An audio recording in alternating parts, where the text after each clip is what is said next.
사울의 집과 다윗의 집 사이에 전쟁이 오래매 다윗은 점점 강하여 가고 사울의 집은 점점 약하여 가니라. 아멘. 오늘 말씀처럼 사울의 집은 점점 망하고 다윗의 집은 점점 흥하였다 그랬습니다. 사실 사울은 전쟁마다 이긴 사람이에요. 나가서 싸우면 승승장구했던 전쟁의 귀재라고 할 만큼 백전백승하는 그러한 사람이고, 사울의 부하들도 전쟁에 능한 사람들로 딱 모여져 있는 정예 용사들입니다. 그런데 그들이 길보아 산에서 블레셋에게 완전히 패배를 했어요. 그냥 적당히 진 게 아니라 거기서 사울과 사울의 아들들이 다 전사를 했어요. 집안이 완전히 무너져 버렸어요. 그리고 전쟁에 나가지 못한 장애를 가지고 있는 이스보셋이라고 하는 아들 하나만 남게 되었습니다. 그때 사울의 사촌 되는 아브넬이라고 하는 군사령관이 이스보셋이라고 하는 사울의 그 장애를 가진 아들을 중심으로 다시 집안을 일으키고 이스라엘을 회복시키기 위하여 마하나임이라고 하는 데로 수도로 옮겨서 거기서 다시 가문을 세우려고 모였습니다. 그래서 애를 쓰는데 다윗은 헤브론에서 왕위를 받고 다윗의 지파인 유다 지파가 다윗을 따라서 그 다윗과 함께하고 나머지 11지파는 전부 이스보셋, 바로 그 아브넬이라고 하는 사람을 쫓아서 이스라엘이 이루어졌습니다. 한마디로 말해서 사울의 집안은 11지파가 있고 다윗의 집안은 한 지파만 따라가요. 12지파 중에 11대 1이에요. 그런데 그 전쟁에 능했던 사울의 집안은 점점 약하여 가고 그 하나밖에 없는 다윗의 그 집안은 점점 강하여 가더라는 거죠. 그래서 이유가 뭔가 하고 살폈더니 그 첫째 이유가 하나님이 사울의 집안과는 함께하지 않고 다윗의 집안과 함께하더라는 거예요. 여러분, 하나님과 함께해야 하나님이 강하게 하시는 걸 믿으시기 바랍니다. 우리가 잘 아는 대로 성경에 등장하는 인물 중에 가장 기운 센 사람이 누구예요? 삼손이에요. 왜 삼손이 기운이 세냐 애들한테 물어봤더니 손이 3개잖아요. 그래요. 그래서 삼손인 줄 아는데 아니고 이름이 삼손이에요. 삼손은 그가 하여간 그 나귀 뼈 하나 가지고 나가서도 블레셋 사람을 1000명씩이나 때려서 눕힐 만큼 그런 장사예요. 이 사람은 하여간 무슨 싸움을 싸워도 이 삼손을 당해낼 수가 없었던 거예요. 그런데 삼손이 블레셋한테 붙잡혔어요. 왜 붙잡혔나 하고 보니까 한번 성경을 찾아보시겠습니까? 사사기서 16장이에요. 사사기 16장 20절이에요. 사사기 16장 20절을 보니까 다 같이 한번 읽어보시겠어요? 시작. 드릴라가 이르되 삼손이여 블레셋 사람이 당신에게 들이닥쳤느니라 하니 삼손이 잠을 깨며 이르기를 내가 전과 같이 나가서 몸을 떨치리라 하였으나 여호와께서 이미 자기를 떠나신 줄을 깨닫지 못하였더라. 하나님이 떠나면 삼손은 그대로고요, 근육도 그대로예요. 그런데 힘도 못 써보고 붙잡히는 거예요. 그리고 두 눈도 뽑히고 이제는 남의 놀이개가 되고 조롱거리가 되고 연자맷돌을 돌리는 짐승 같은 모습으로 바뀌었어요. 그러니까 하나님이 떠나는 것이 가장 무서운 저주 중에 저주란 말이죠. 사울의 집안이 망한 것은 그 하나님과 함께하지 않고 하나님을 버린 거예요. 하나님이 여러 차례 사울에게 경고하고 또 사울로 하여금 돌이킬 수 있도록 계속 말하는데도 돌이키지 않고 그 사울이 하나님을 떠나버렸어요. 그래서 성경에 보니까 사울이 죽은 것은 바로 이런 이유 때문에 죽었다고 나오는데, 한번 여러분 성경책 역대상 10장 13절 14절을 한번 보시겠어요? 10장 13절로 14절이에요. 같이 한번 읽어보실까요? 시작. 사울이 죽은 것은 여호와께 범죄하였기 때문이라. 그가 여호와의 말씀을 지키지 아니하고 또 신접한 자에게 가르치기를 정하고 여호와께 묻지 아니하였으므로 여호와께서 그를 죽이시고 그 나라를 이새의 아들 다윗에게 넘겨주셨더라. 다윗이 이긴 이유가 어디에 있느냐? 다윗이 이긴 이유는 바로 여러분 사무엘하 5장이에요. 사무엘하 5장 10절이에요. 10절. 사무엘하 5장 10절. 같이 한번 읽어보실까요? 시작. 만군의 하나님 여호와께서 함께 계시니 다윗이 점점 강성하여 가니라. 그러니까 하나님과 함께하는 것이 그게 힘이에요. 그러니까 여러분 요셉이라고 하는 사람은 빈손으로 남의 집 머슴살이 정도가 아니라 노예였어요. 그런데도 그가 점점 잘 되고 나중에는 나라의 총리까지 된 것은 다른 이유가 없어요. 그가 뭐 재능이 좋고 머리가 비상하고 눈치가 빠르고 인맥이 좋아서 성공한 게 아니에요. 그 요셉이 성공한 것은 하나님이 그와 함께 하시더라는 거예요. 하나님이 함께 하니까 그가 형통한 거예요. 하나님이 함께 하니까 사람들이 그를 신뢰하는 거예요. 하나님이 함께 하니까 어떤 어려움이 찾아와도 마침내는 그걸 이겨나가는 거예요. 그래서 중요한 것은 2018년 금년을 마감하면서 여러분이 새해를 바라보고 꼭 가슴에 담아야 될 것은 내가 이제 하나님과 함께 해야 되겠다. 그러니까 하나님과 함께하는 방법이 어떤 것이었느냐? 여러분 요셉을 보면 요셉은 이렇게 해요. 사람들이 야 아무도 보는 사람 없으니까 우리 얼렁뚱땅하자. 그럴 때도 요셉은 거기에 동의하지 않아요. 왜냐하면 하나님은 우리를 지금 보고 계시다는 거예요. 그래서 그 순간에 남들 아무도 안 본다고 사람이 볼 때는 잘하고 안 볼 때는 그냥 어설프게 눈치만 슬슬 보면서 하지 않고 정성껏 하는 거예요. 그러니까 주인이 요셉을 보니까 야 요셉은 내가 볼 때나 안 볼 때나 성심성의껏 일하는구나. 왜 그러는가 봤더니 하나님을 늘 의식하고 있구나. 하나님이 함께하고 계시구나 그래요. 그 요셉의 보디발의 아내인 바세바라고 하는 보디발의 아내가 바세바가 아니고 보디발의 아내예요. 그 보디발의 아내가 눈을 끔찍끔찍하면서 그 요셉을 유혹할지라도 젊은 시절이에요. 그리고 보디발의 아내는 미모가 탁월해요. 그렇게 인물도 좋은 여자가 그 젊은 그 요셉을, 혈기왕성한 요셉을 남의 집 노예로 있는데 그 여주인이 자꾸 유혹하면 웬만한 사람 넘어질 텐데 요셉이 넘어가질 않아요. 왜 그러는가 봤더니 하나님이 보고 계시다는 거예요. 그러니까 늘 하나님을 그렇게 인정하고 하나님을 앞세우고 하나님을 의식하는 거예요. 여러분 이게 바로 하나님이 함께하는 바로 그 삶이거든요. 그래서 하나님을 꼭 의식하고 인정하고 하나님을 여러분이 앞장세울 수 있기를 간절히 바랍니다. 그래서 사업을 할 때도 하나님께 먼저 물어보는 거예요. 이 일은 어떻게 하면 좋겠어요? 하나님 누구누구랑 만나서 지금 이런 거래를 하려는데 하나님 어떻게 할까요? 하고 하나님께 여쭤보는 거예요. 여러분 집안 살림을 해나갈 때도 우리 아이들을 어떻게 키워야 되나요? 하고 하나님께 기도하는 거예요.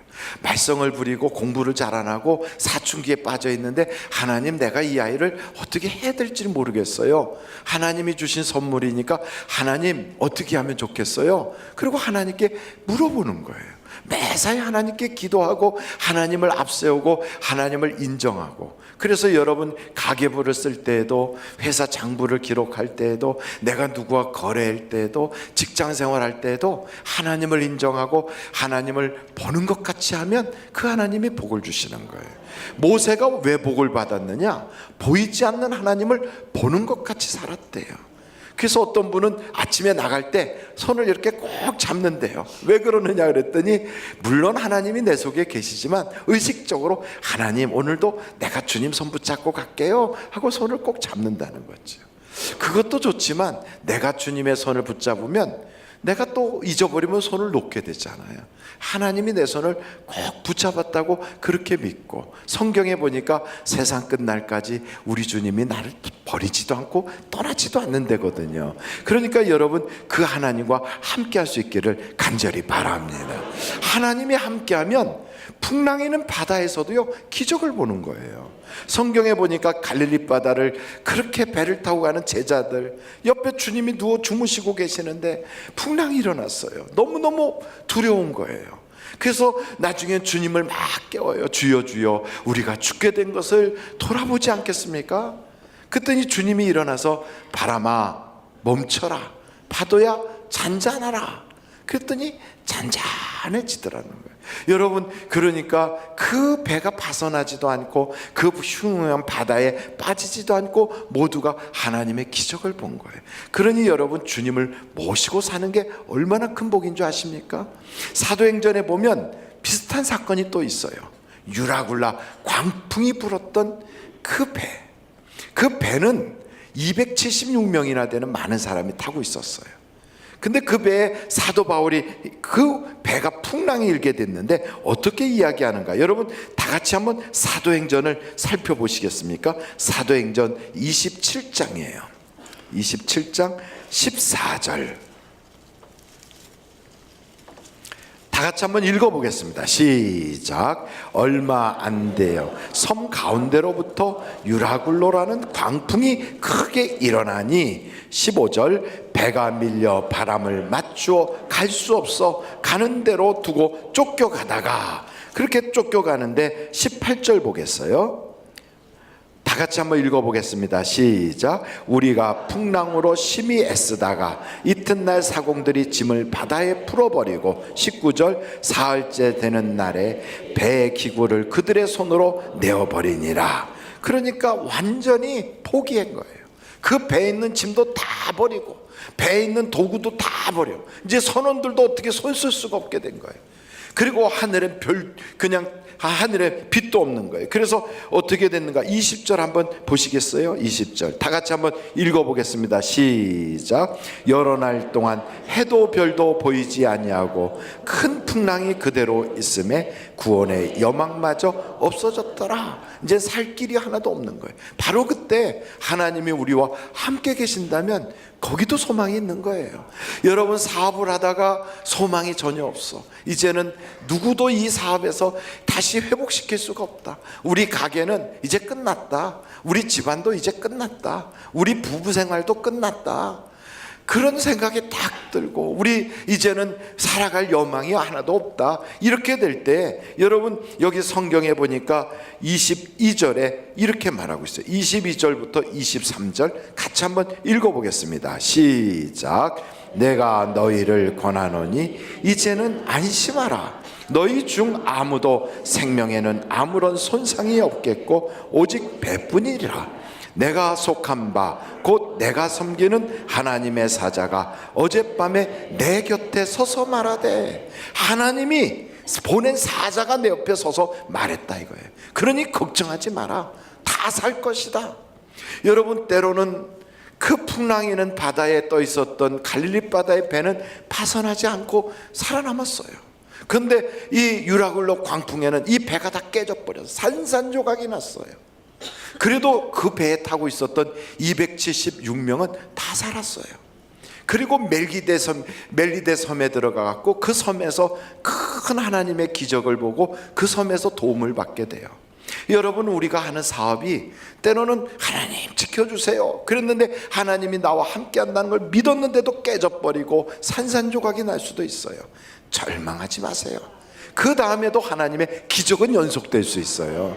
그래서 여러분, 파산했다든지 부도났다든지 실직했다든지 이런 거 있을 때 하나님의 방법은 있다 이 말이에요. 지금보다 더 좋게 하실 수 있는 하나님이 계신 걸 믿으시기 바라요. 물론 고생했어요. 배가 다 파손하고 나니까 널조각 같은 거 하나 붙잡고 살아보려고 발버둥 치면서 겨우 그 섬에 도달했다고요. 바람이 불고 하늘은 구름 한 점, 참 하늘은 햇볕 한 점 볼 수도 없고 별도 안 보이게 깜깜한 밤에 그냥 그 허우적거리면서 겨우 그 섬에 올라갔을 때 얼마나 힘들었겠어요. 사업하다가 부도가 나고, 또 직장 생활하다가 실직하고, 애들 키우다가 뜻대로 안 되고, 부부 생활, 가정 생활 하는데 가정이 막 요지경이 되고, 막 너무너무 힘들어. 하나님이 계시면 어떻게 이럴 수 있을까? 이런 생각이 들 만큼 절망이 찾아올 때 두려워하지 마세요. 하나님이 나와 함께 하신다면 그 이후에 멜리데 성에 들어가서 기적이 나타나는 거예요. 하나님은 그 모든 파선한 배 속에서도 기적이 나타나게 하신다 이 말이에요. 그래서 여러분, 망하지 않는 사람은 어떤 사람이냐? 하나님과 함께하는 사람은 망하지 않아요. 한번 절 따라해 보세요. 하나님과 함께하면 망하지 않는다. 근데 성경에 보니까 우리 주님이 세상 끝날까지 함께 하겠대요. 그러니 여러분, 절망 금지, 좌절 금지, 낙심 금지. 하나님만 믿으면 역사가 나타나는 거예요. 그러니까 다윗은 고난이 많았어요. 도망도 많이 다녔어요. 죽을 고비도 많이 넘겼어요. 그런데 하나님이 함께 하시니까 점점 강하여 가더라는 거예요.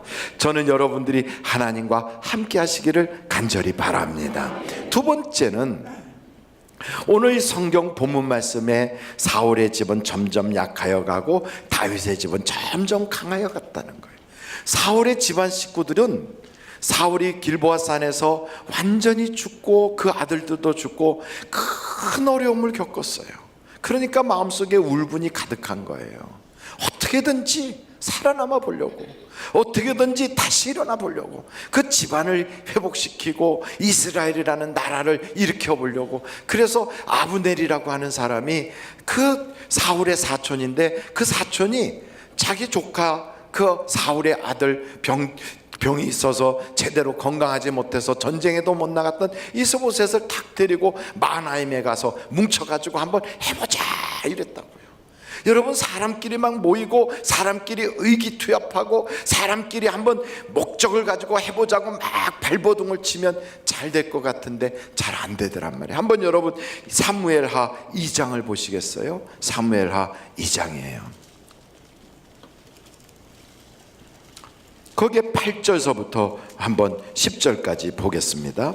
사울의 군사령관 넬의 아들 아브넬이 이미 사울의 아들 이스보셋을 데리고 마하나임으로 건너가, 그 다음에 다 같이 한번 읽어보실까요? 시작. 길르앗과 아슬과 이스라엘과 에브라임과 베냐민과 온 이스라엘의 왕으로 삼았더라. 근데 몇 년 동안 있었냐면, 한번 다 같이 읽어보겠어요. 시작. 사울의 아들 이스보셋이 이스라엘 왕이 될 때 나이가 40세이며 2해 동안 왕위에 있으니라. 유다 족속은 다윗을 따르니.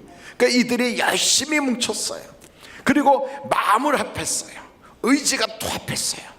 그리고 전쟁에서 져가지고 사울이 죽고 그 아들들이 죽은 거에 대한 마음의 울분을 가지고 더 똘똘 뭉치자고 애를 썼어요.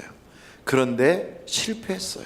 2년 만에 그 모든 그들의 그 의기투합했던 건 다 무너지고, 결국은 수치만 남고, 결국은 원통함만 가지고, 결국은 서로 막 원망하면서 완전히 무너지고 말았어요. 왜 그랬을까? 이유가 있어요. 실패한 데는 원인이 있거든요. 그 실패한 원인이 뭔가 봤더니 하나님이 그들과 함께 안 하셨다는 거예요. 그런데 그것을 회개는 하지 않고 사람들끼리 똘똘 뭉쳐갖고 해보려고 한 거예요. 여러분, 회개가 없는 데는 하나님의 도우심이 없단 말이에요. 그래서 내가 인생을 살다가 문제가 생기고 잘 안 되고 어려움이 생기면 먼저 해야 될 것이 자기를 돌아보고 회개해야 되는 거예요. 회개하는 자에게는 회복의 은혜가 있는 거예요. 회개하지 않으면 하나님의 도우심을 받을 수가 없어요. 여러분, 성경 한번 찾아보시겠어요? 시편 7편이에요 12절. 시편 7편 12절 한번 같이 한번 읽어보실까요? 시작. 사람이 회개하지 아니하면 그가 그의 칼을 가시며, 여기서 그는 하나님이 그의 칼을 가신대요. 그의 활을 이미 당기어 예비하셨도다. 13절 읽어보실까요? 죽일 도구를 또한 예비하시며 그가 만든 화살은 불화살들이로다. 그래. 회개하지 않으면 하나님이 칼을 갈고 불화살을 쏜다는 거예요. 막 그 시험이 막 불같은 시험이 일어나고 어려움이 찾아오는 거예요. 그래서 회개해야 되는 거예요. 여러분 성경 구절 로마서 2장 4절로 5절 한번 같이 보실까요? 로마서 2장 4절로 5절이에요. 로마서 2장 4절로 5절 같이 한번 읽어보겠어요. 시작. 혹 내가 하나님의 인자하심이 너를 인도하여 회개하게 하심을 알지 못하여 그의 인자하심과 용납하심과 길이 참으심이 풍성함을 멸시하느냐? 다만 내 고집과 회개하지 아니한 마음을 따라 진노의 날 곧 하나님의 의로우신 심판이 나타나는 그날에 임할 진노를 내게 쌓는도다. 그러니까 회개하지 않으면 계속 진노가 임하는 거예요. 그런데 이 회개도요, 계속 하나님이 회개하라 회개하라 그렇게 하지 않아요. 나중에는 회개할 기회도 없어요. 그래서 히브리서에 보면 그 회개하고 싶어서 눈물을 쏟아도요, 하나님이 회개할 기회를 주시지 않더라 그랬어요. 여러분 회개하면 천국 임하는 걸 아십니까? 한번 절 따라해봐요. 회개하면 잔치가 시작된다. 그럼요. 그래서 성경에 보면 탕자 같은 정말 허랑방탕했던 사람도 회개하여 아버지께로 돌아가면 잔치가 시작돼요. 우리의 인생도 똑같아요. 잘못했어요.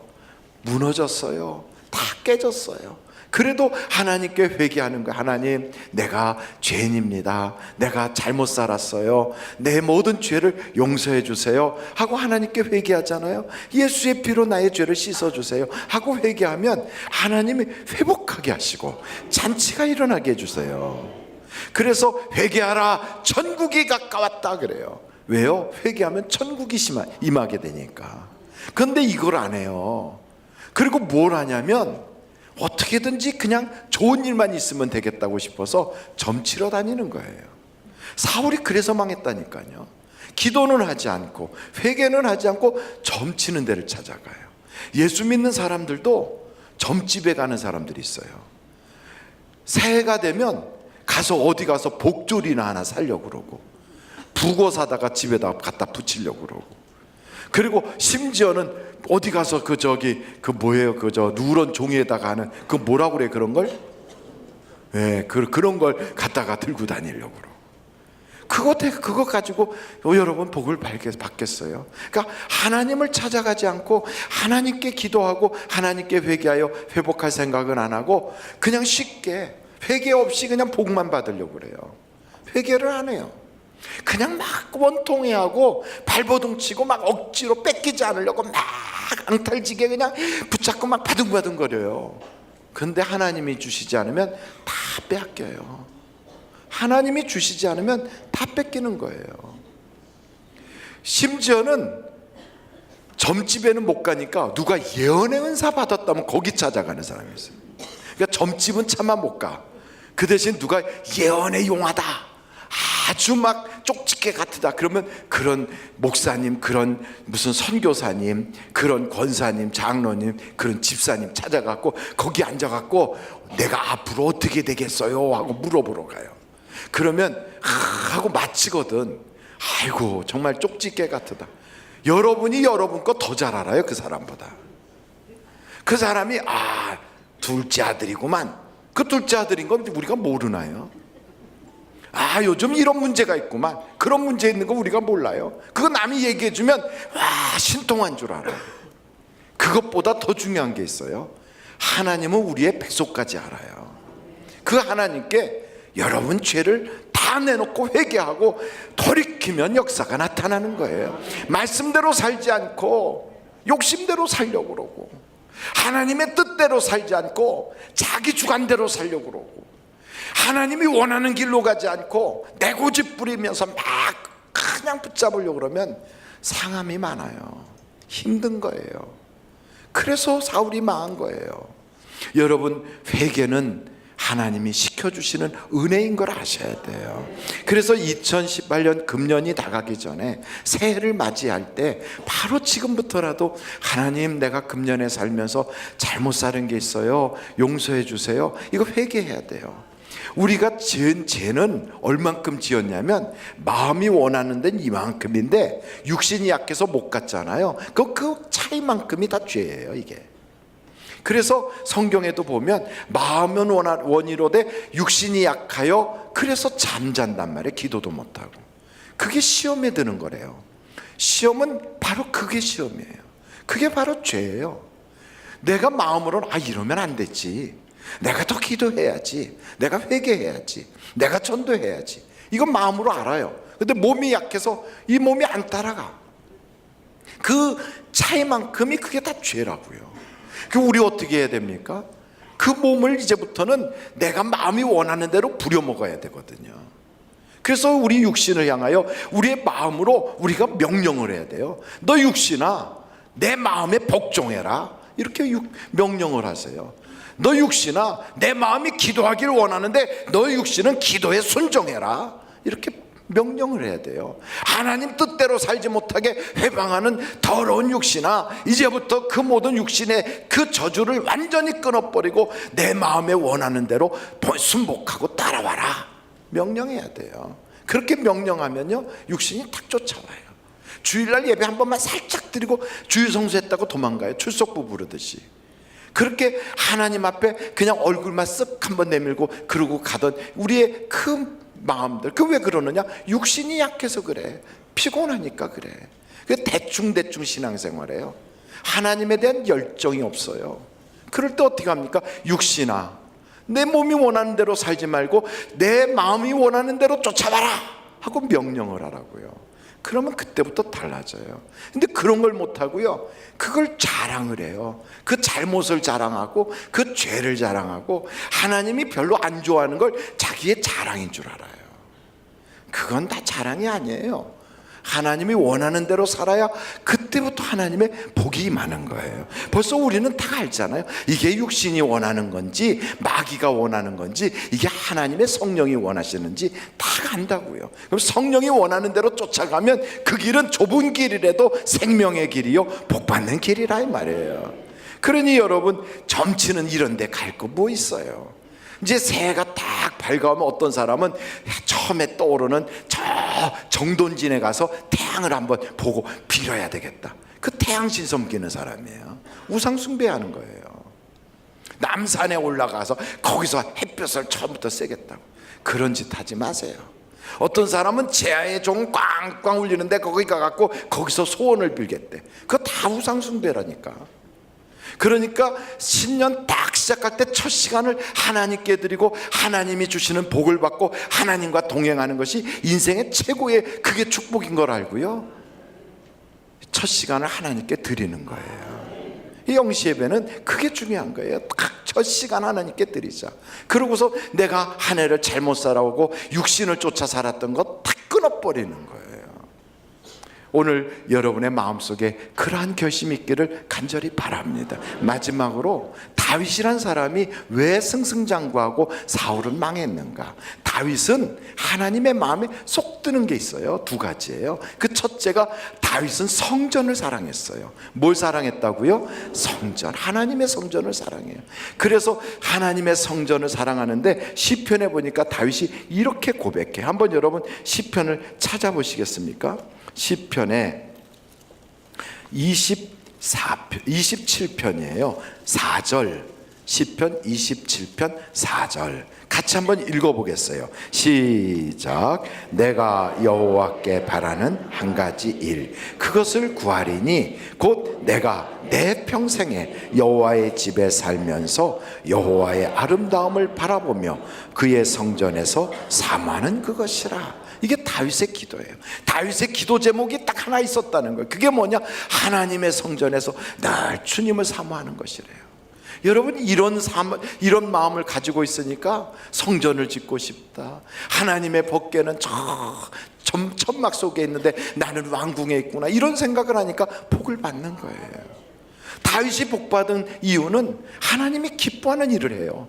그는 가면서 어느 곳에 가든지 그곳에 있는 사람들을 다 하나님 믿는 사람으로 만들려고 애를 쓰는 거예요. 그 옛날에 이방인들도 블레셋 사람들도 다윗을 만나면 다윗이 믿는 하나님으로 신앙이 개종하는 거예요. 그래서 오베데돔도 개종하고 이때도 개종하고 600명이나 다윗을 쫓아서 하나님을 믿은 거예요. 여러분, 그 당시에는 하나님 믿는 게 쉬운 게 아니에요. 하나님 믿으면 음식이 바뀌어요. 돼지고기 먹던 사람이 돼지고기를 안 먹게 되는 거예요. 요즘은 돼지고기 먹어도 되지만 그 옛날 이스라엘 사람들은 하나님 앞에 돼지고기 먹지 마라. 음식이 바뀌는 거예요. 의복이 바뀌는 거예요. 옛날에 다른 이방인들은 이것저것 막 섞어 짠 것 입었던 사람인데 하나님 믿기 시작하면 온전히 섞어 짜지 않은 옷으로 싹 갈아입어야 돼요. 하나님 믿게 되면 머리 헤어스타일이 바뀌어요. 하나님 믿는 사람들은 머리를 둥글둥글하게 자르지 말고 그냥 하나님이 다 길러라. 그래서 그렇게 했다는 거예요. 지금이야 우리는 예수 그리스도 안에서 자유함을 누리지만 그 당시에는 그렇게 종교를 바꾼다는 건 무지 어려워요. 그런데 다윗을 보면 하나님을 믿겠다고 쫓아오는 거예요. 그러니 하나님이 얼마나 기쁘시겠어요. 여러분, 하나님이 가장 기뻐하는 건 영혼 구원이거든요. 그 영혼 구원을 위하여 다윗이 애를 쓴 것처럼 우리도 하나님의 기쁨이 되면 하나님이 우리를 행복하게 하신다고요. 저는 여러분에게 오늘 세 가지 말씀을 드립니다. 첫째, 하나님과 함께 하십시오. 둘째, 무슨 죄가 있든지 회개하면 하나님은 회복의 은혜를 주신다는 거예요. 마지막 세 번째, 하나님을 기쁘시게 하십시오. 성전을 사모하고 영혼을 사랑하면 하나님이 여러분을 행복하게 하실 터인데, 그렇게 복받는 여러분이 되시기를 주님의 이름으로 축원합니다. 이 시간은 우리 하나님께 한번 같이 기도하겠습니다.